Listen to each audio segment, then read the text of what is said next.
Yeah, I've been following the Yahoo story here for about a year now, so I appreciate being on with you. Sue, let's talk about operating cash flow. Yahoo hitting $1 billion in operating cash flow in 2004. You know what I'm going to ask. Can you give us a 2005 target for cash flow? Sure. We did put out our guidance yesterday, our business outlook, and it's a range of roughly 1.4 to 1.5 billion in operating cash flow for 2005.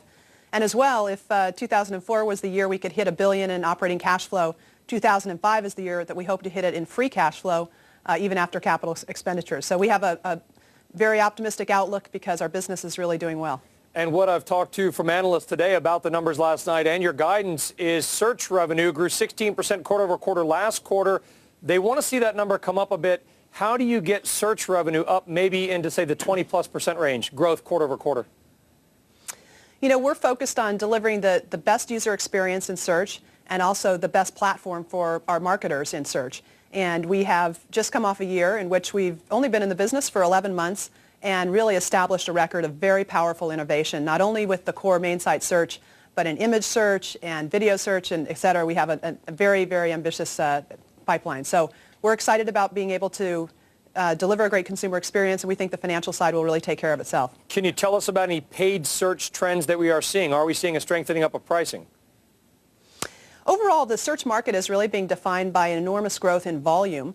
The overall pricing market remains healthy if you look at it on a same keyword basis in the same market.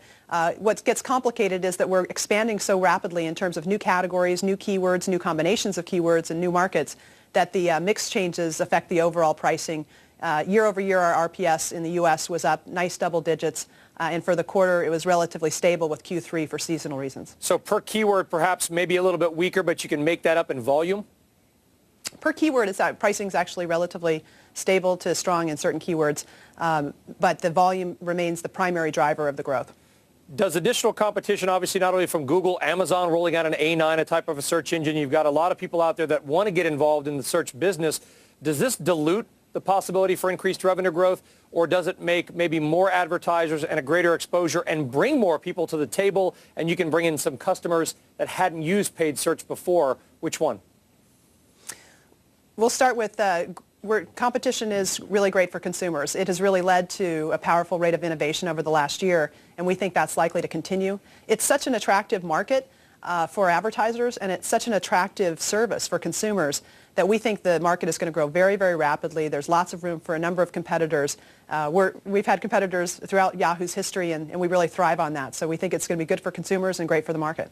All right, let's talk about some of the co-branded deals here. Obviously announcing one with Verizon. You already have one with SBC. Still a lot of the market out there, some names that we haven't heard about.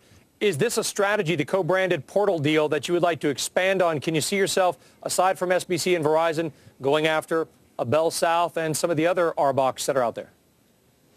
Well, we've been pursuing the strategy for some time now. The cornerstone deal was the SBC deal, which is just a fantastic partnership that we announced in 2001. That was recently renewed in this fourth quarter and extended into new areas of programming in interactive television. So that's a great partnership that's really been the template. And since then, we've announced incremental partnerships with British Telecom, with Rogers in Canada, and then most recently with Verizon.